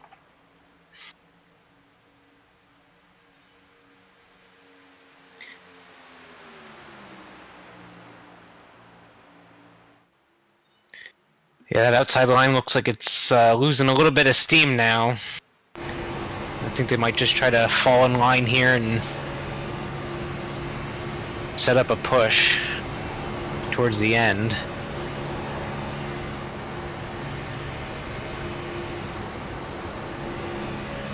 He's going to tuck into the bottom. Terry out there. Might leave Terry a little bit of room to get tucked in as well, but Terry, he's staying on that outside.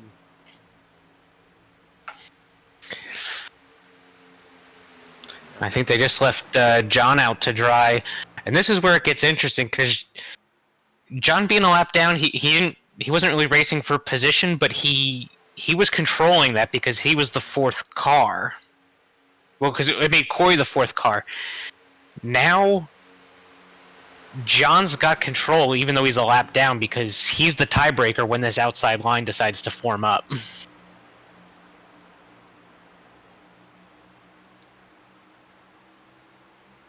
looks like the Radius guys are going to fall back a little bit. They might be trying to get a good run off the corner, go to the outside, but as long as they've got Corey to the outside, not going to be able to do that. And I think Mabry is too far away from Cooper to be able to do that plan, but they're thinking, they're looking, they're trying to figure out what they need to do as we come to 12 laps to go in this race.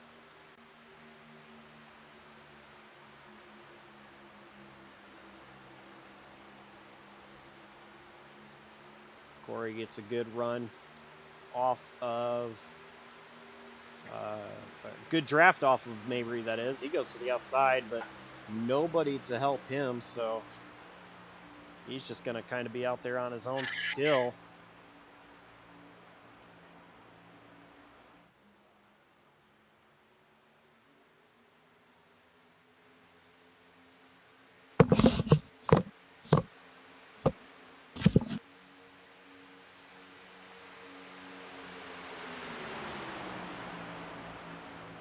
Laps to go in this race now.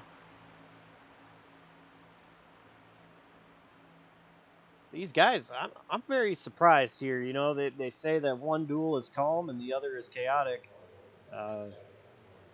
This must be the calm duel. We have 11 laps to go and 0 cautions tonight in this duel here. Now Brian Mabry, he's going to go to the outside. He doesn't need teammate Terry Cooper. He's just going to go out there with the help of Corey Bodenot, and they've got Alardo in tow. I think Corey's going to have to try to push it 3 wide. Oh, no. A weird dynamic there. It was like Terry wanted to come in with Brian, and Corey was like, well, if you do that, I'm going to go 3 wide. And everyone decided to play that smart and live to fight another lap.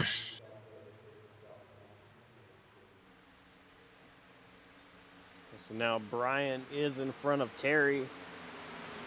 10 laps to go. Going to come to 9 laps to go. So if these guys want to make a move, they might have Terry be the pusher and Brian be the beneficiary of possibly taking a win.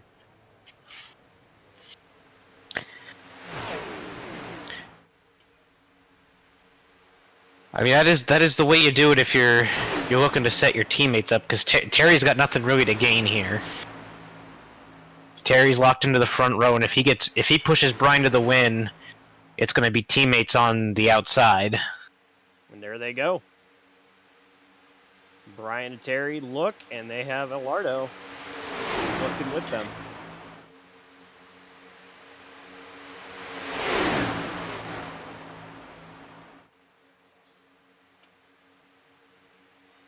And he has a huge run, does Mabry, with teammate Terry Cooper. Is now Mabry doesn't lead that lap, but it was a dead tie at the line, I do believe. And now you got the 34 of Corey. He's decided he wants to join the outside line. He's going to make it a 4-on-4. I think it's going to come down to who's got the better pusher. And I'm looking, you know, at the 25, because them two are teammates, 25 and the 3, whereas Dallas, he doesn't have a teammate directly behind him. You have to look behind the 33 for both of his teammates on that bottom line. Yeah, with 6 laps to go, you got to think Eric's going to want to make a move eventually. And he sees that run coming. He's going to go to the outside, does Eric. Getting pushed by Mabry now. Here's the problem for those 2 Radius Racing guys. Those dynamic guys are nose to tail, 3 deep. Whew.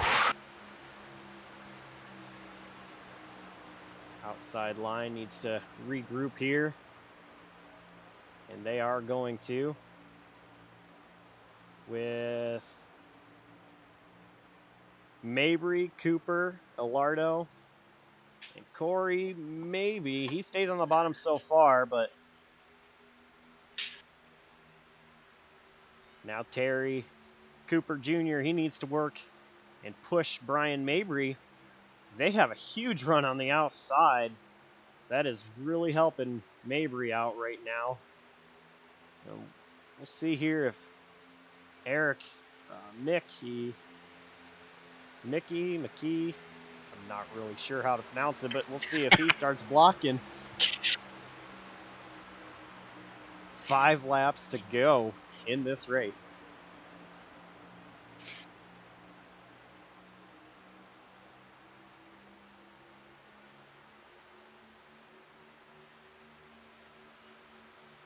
Once again, Terry is pushing Brian all over. They're getting a his good bumper. run down the backstretch. Yeah. I think it's going to come down to Corey. If Corey stays on that outside, I think they'll get enough of a run. They might. Alardo, he's going to back out. Corey, he takes it 3 wide. 32. Got a little loose there on the apron. I'm not sure who that is at the moment.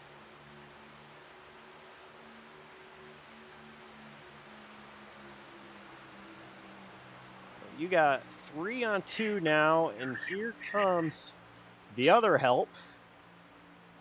Very, very quickly, Corey, he's getting a huge draft with help from Alardo. Now Mabry and Terry Cooper falling back just a tad bit. You know, we saw this in the first duel. Those Radius guys were just so strong on the outside.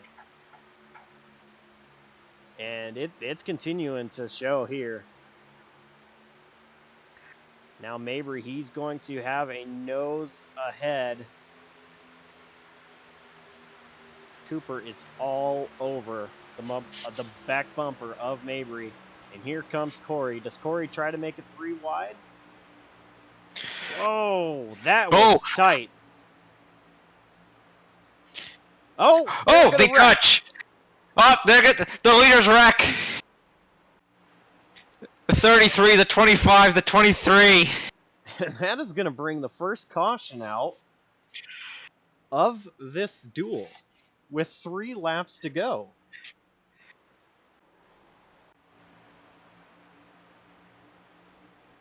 It was some net code there between Eric and Terry Cooper.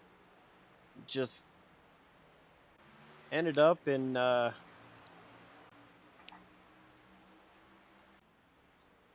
wrecking all those guys. So that second pack now, they're going to be able to get back close to these guys. And yeah, it looks like about everybody except Alardo and Mabry was involved in that from the first group. But yeah, those guys that was in that second pack, they're going to be able to catch back up. And now it's going to be practically the whole field to be able to compete for a win. We're going to have a green-white checkered here.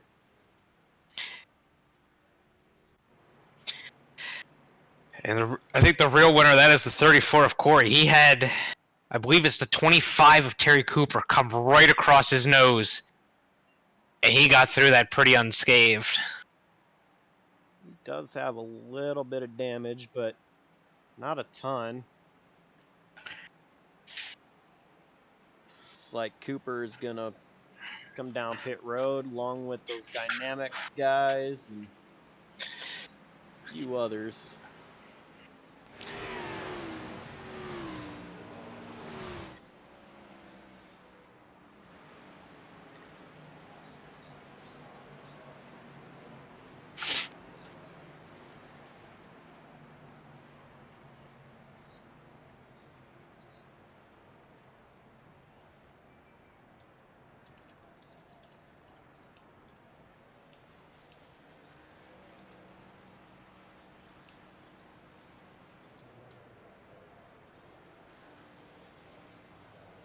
Looks like Probst is going to be the first one off of pit road.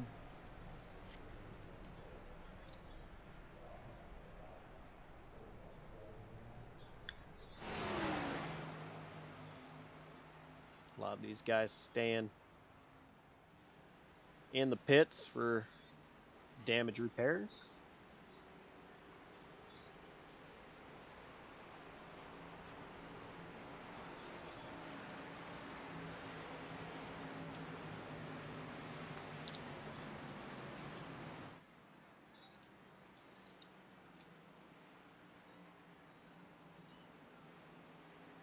So we were going to get Caldwell in for an interview at the first caution. This is the first caution since we are so close to the end. We'll get him after this duel for an interview along with the winner of duel number 2. He's in there watching his drivers and coaching them. Mabry here leading the race, being one of them. So we'll catch him after this duel is over. Lights on the pace car are off, so Mabry, he's chosen the bottom. He chose to restart on the bottom here. Galaxy does allow you to choose which lane you want to restart the race in.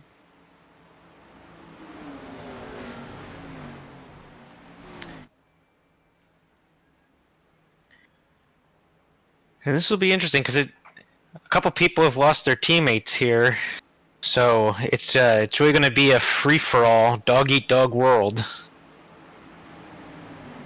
Yeah, most definitely. We've seen Corey be a little bit of aggressive out here, wanting to get up to the front. We've got William, number 47. He's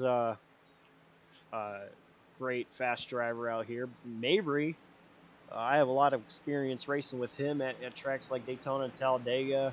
I know he's not going to make it easy on you to get around. He is a restrictor plate type driver, someone who loves these kind of races. So, kind of wants to win it for bragging rights if you're Mabry, but it's going to be very interesting to see how these last couple laps play out. We're going to, like I said earlier, we're going to have a green-white checkered. We get up to 3 attempts.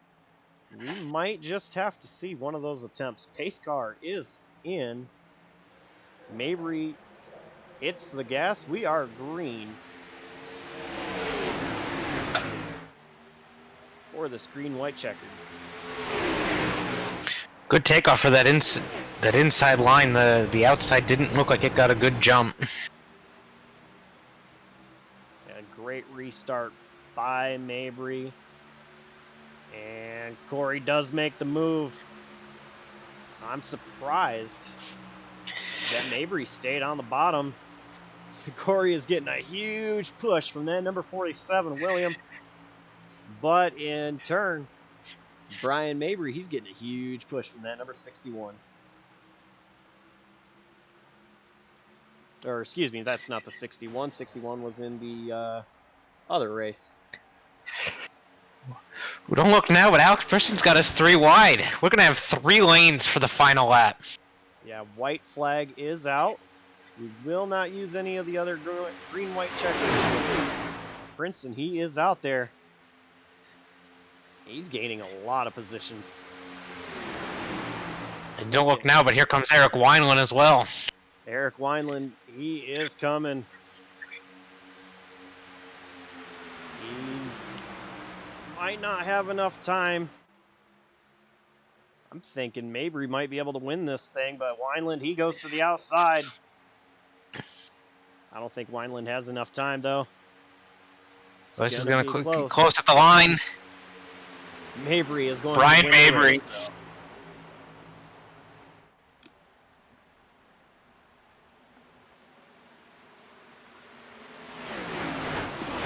Great win by him. And all he had to do was just play defensively.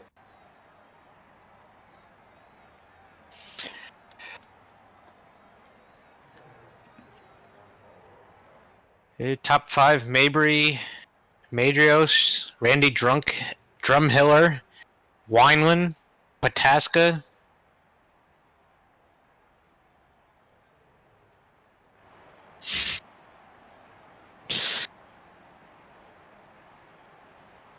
Well, let's go ahead and bring in our winners from tonight. Start off with Caldwell.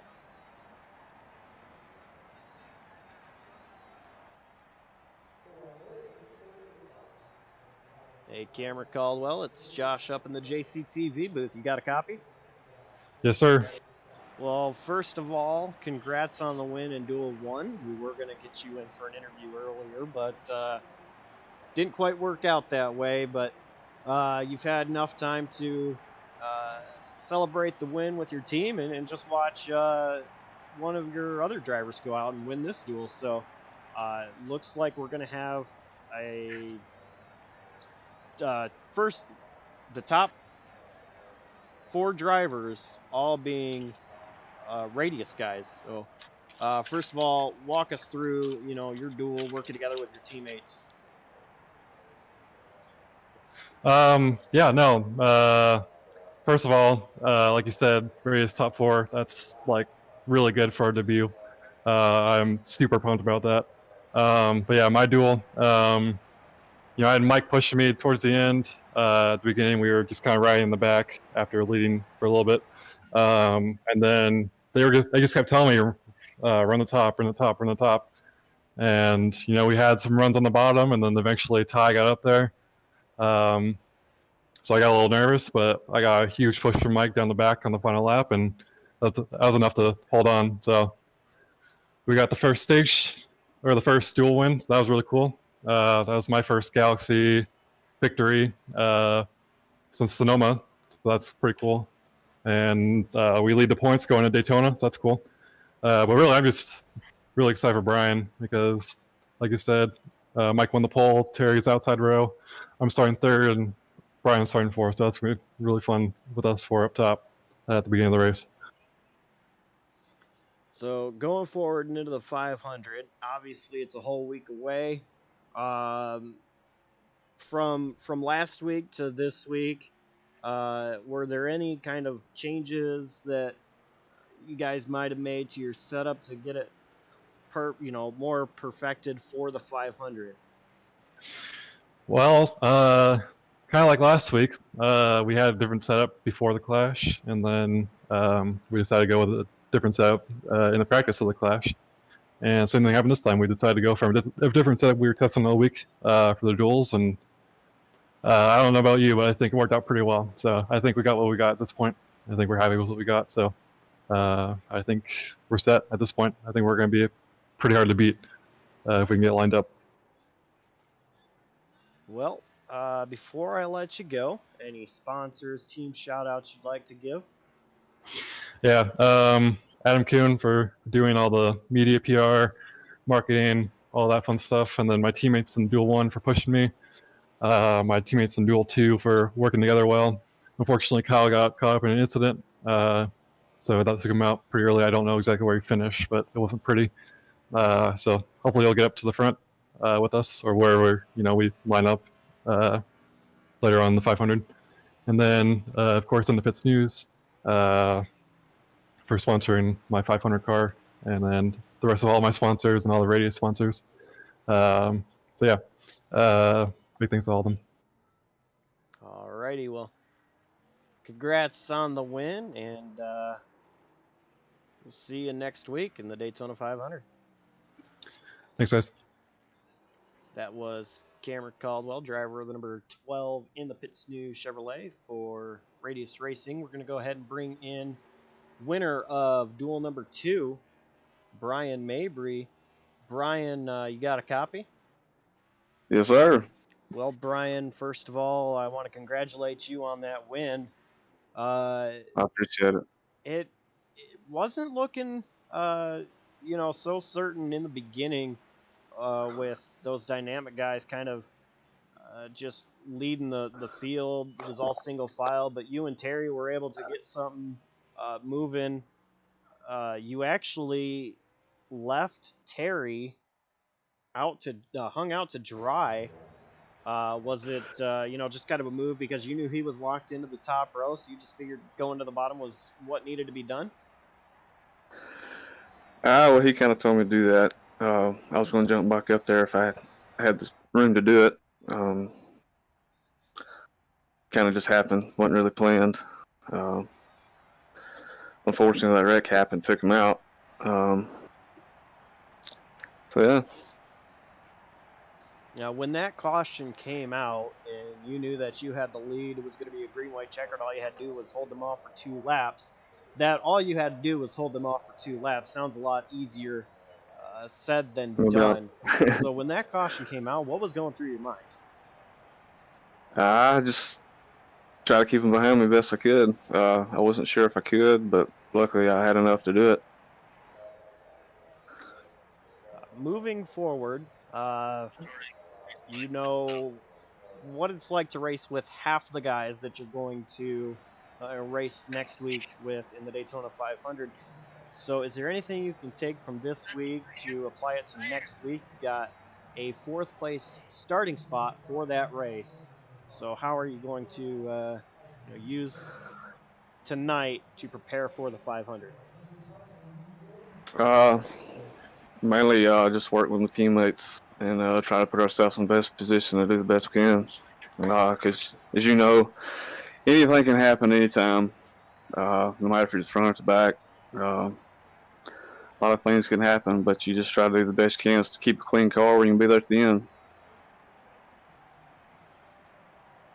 Well, before I let you go, I got one more question for you. Is there any sponsors or team shout-outs you'd like to give?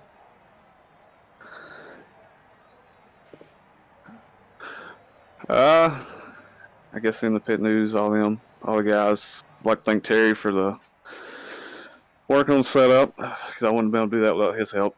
I was just able to wheel it to the end. So thanks to everybody that helped us out. Alrighty, well, congrats again on the win, and we'll see you next week, starting 4th in the 500. All right, man. Hey, still there? Yeah. Say if my dad's watching, I want to say hello to my dad. So. Alrighty, well, that was driver the number 3, Brian Mabry. I think that's all the interviews we're going to get to tonight, but Andrew, I do want to thank you for hopping in kind of impromptu tonight. Had a little bit of technical difficulties, but... Oh, not a problem. It was fun. I hope I didn't bring the quality of the show down too bad. I don't think you did. We were still averaging the same amount of viewers from that we had the first duel, but yeah, it was a lot of fun tonight. Saw a crazy duel and a calm duel, just like what was I kind of expected to see. So next week we've got the Daytona 500. That should be an exciting one. But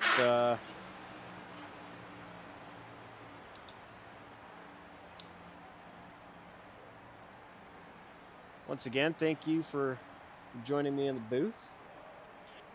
Oh, anytime, just ask. Alrighty, well, I think that's going to do it from us. Like to thank Andrew Russo, Corey Bodenot, Eric Wineland for hopping in the booth tonight. Definitely thank these guys in the Galaxy Cup Series Majors for the Pull Award and the Pits News. We can catch the Daytona 500 next week, Saturday night. That's going to do it for me. I'm Josh Coppernell, signing off. Take care, and stay safe out there.